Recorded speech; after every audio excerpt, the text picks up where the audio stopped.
1 октября 1966 года. Эта дата, наверное, всем нам знакома.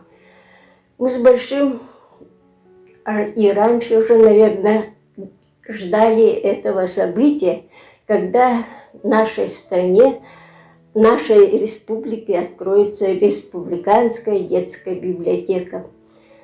Но она родилась не на пустом месте. Республиканскую библиотеку создали костяк первого отдела Национальной библиотеки по работе с детьми. И там работали все наши первые товарищи. Заведующая была Колмогорова Надежда Николаевна. Там работали Попова Татьяна Николаевна, Суранова Валентина Дмитриевна. Да, не на пустом месте. Все со своим фондом они переехали в здание Преображенской церкви, где вот нам дали это помещение под детскую библиотеку. Это было в начале, первый год особенно, был очень трудным, потому что надо было создавать книжный фонд. Без конца писали маленькие карточки и расставляли их по всем этим, что вы знаете, как учет вели, регистрацию фонда вели.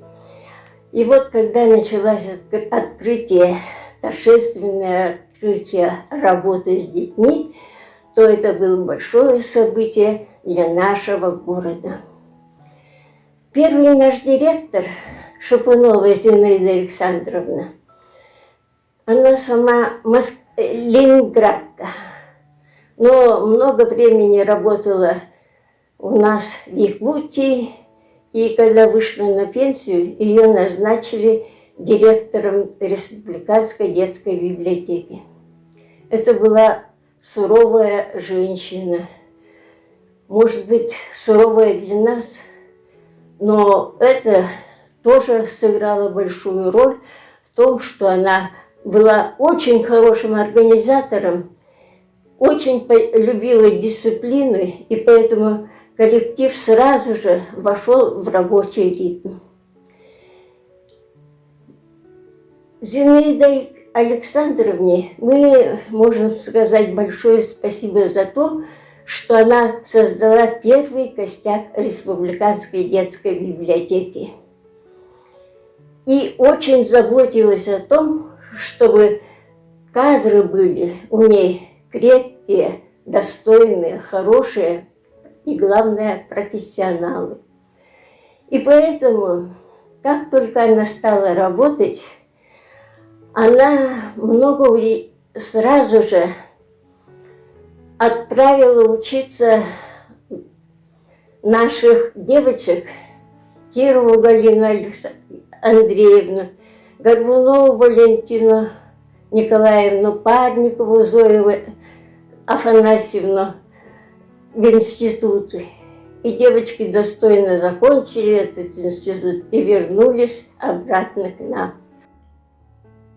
Даже трудно поверить, что когда создавалась детская библиотека, то я помню вот так, что всего-то было там 10-11 человек. Но через полгода библиотеку уже было не узнать. Появились наши первые долгожданные ласточки, как мы их называли. Прилетели из Бурятии после окончания института. Долорес Дархановна Ладаева, Савык Даршиевна Замураева, Тамара Богдановна Тараканова. И знаете, жизнь сразу оживилась. Ведь они только что окончили институт, и все новинки, все, что они хотели притворить, они могли, для них было большое, широкое поле деятельности. Но мне хотелось бы вспомнить еще о самых первых наших библиотекарях. Надежда Николаевна Колмогорова. Степенная, высокая, красивая женщина. Никогда не повысит голос, но стоит ей поднять глаза, и ты уже трепещешь. Надежда Николаевна возглавляла отдел обработки. И вот как только не зайдешь к ним в отдел, там была очень такая сердечная обстановка. Несмотря на то, что у нас очень строго запрещалось даже говорить громко, а то смеяться тем более.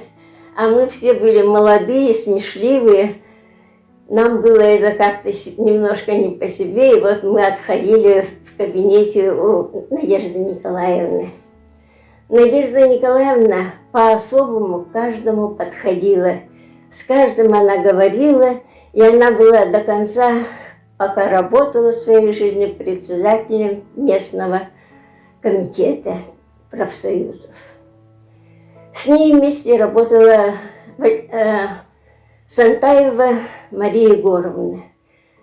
Сантаева Мария Егоровна, она комсомольско-партийный, скажем, такой работник. Она окончила культпросвет училище, а потом уже вот поступила заочно в Институт культуры.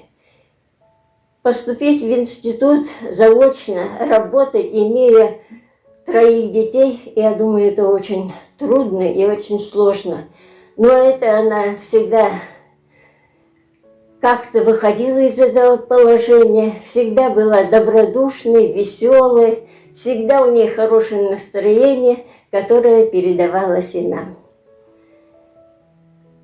Наверное, ей во всем очень помогала Клавдия Александровна Андреева, ее правая рука. Она и дома, она и на работе помогала Марии Егоровне. И это была такая взаимовыручка, что вот Мария Егоровна смогла вовремя окончить институт. Идем дальше по храму нашему, по Преображенскому храму. Это длинный темный коридор. Он совсем очень плохо освещался, и людям с плохим зрением это было очень трудно. И столько нам порассказали, что там ходят всякие привидения, шелестят бумагами, что мы мимо этого прохода всегда пробегали бегом, никогда не ходили шагом. И вот крутая лестница, узкая, и мы, святая святых наших, в читальном зале отдела обслуживания. Я пропустила абонемент, об этом я поговорю попозже. Читальный зал, тишина, мирно трещат дрова. Было у нас там 2 печи, стояли круглые столы, и на каждом круглом столе зеленые лампы. Ну, не зеленые лампы, Ильича светила детям. И знаете, стать читателем читального зала, это было не так уж просто. Дети приходили рано, утром, чтобы попасть в читальный зал и найти свое любимое место возле печки. Только потом уже перешли мы это уже на горючее, газа тогда не было, на уголь, что было очень тоже, я думаю, вредно для здоровья. Запах угара, ну, хоть немножко, но все равно чувствовался. А хозяйка этого прекрасного уголка была Валентина Дмитриевна Суранова. Очень скромный человек. Человек, который прошел всю войну. Была в авиации, она работала и доставляла патроны пулеметом. И вот она никогда об этом нам не рассказывала. Нам рассказал об этом ее сын Сережа, сын библиотеки. Работала с Валентиной Дмитриевной и Галиной Андреевной Кирова, тогда Амосова. Да, тоненькая, хрупкая, с высокой прической, всегда нарядно одетая. Галя была прямо идеальным библиотекарем. Всегда она таким ровным, тихим голосом рассказывала, беседовала со своими читателями.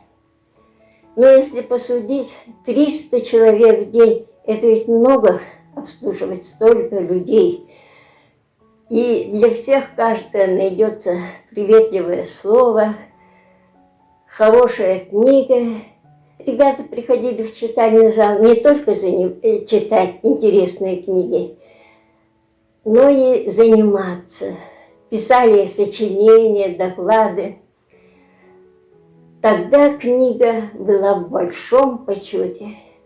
Чтобы достать какую-нибудь книгу хорошую, чтобы записаться на какую-то серию книг, надо вставать было в 6 часов утра. И вот возле Центрального кинотеатра как раз был книжный магазин там.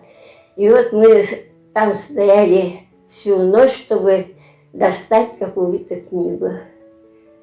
Времена идут, меняются. А вот я помню, что любовь к книге там была у нас очень-очень большая. И дети тянулись к ней, зная, что только при помощи книг они станут настоящими людьми. Ведь первый отдел национальный, первый отдел детской литературы при Национальной библиотеке не зря открылся в 1941 году, в самые тяжелые годы для страны. Все лучшее детям. И вот лучшее, конечно, это были книги для них. Это была отдушина, где они находили радость встречи с друзьями, где они могли отвлечься от суровой действительности, где они могли попутешествовать по странам. И все это можно было, сидя на стульчике перед зеленой лампой. Да, перед этим я хотела рассказать о самом близком мне человеке, о самом лучшем, я думаю, библиотекарем из всех библиотекарей. Это Олег Емельянович Маливанчук. Ох, как она любила книги, как она любила детей. Глаза ее светились каким-то светом необъятным, и дети прямо тянулись к ней. Она поддержит разговор на любую тему. Она всегда приветливая, улыбающаяся, а главное, она опекун всего отдела обслуживания. Никто не может сказать против или пойти против читального зала или абонемента. Хозяйка их была Олега Емельяновна Маливанчук. Она до слез отстаивала наши права и наши обязанности. Олега Емельяновна была душой библиотеки. Она всегда знала, кому что, как подойти. Она знала, что если человек в плохом настроении, она и придет, подойдет, ласково погладит по плечу и скажет: ну дальше пойдем. А что это было у вас сегодня? Вы с кем это разговаривали? И вот разговор незаметно переходил на книги, и обо всем все забывал. Законы детской библиотеки были такие, что прежде всего любовь к детям. Второе – любовь к книге. Книга – это такое святое, что недаром, вот мы с большим интересом, сейчас ученые ищут старые книги, смотрят, изучают, по ним создается история нашей страны, история нашего города, допустим, в данном случае. И мне кажется, что прав был Виссарион Григорьевич Белинский, который когда-то сказал: книги пишутся для воспитания, им решается участь человека.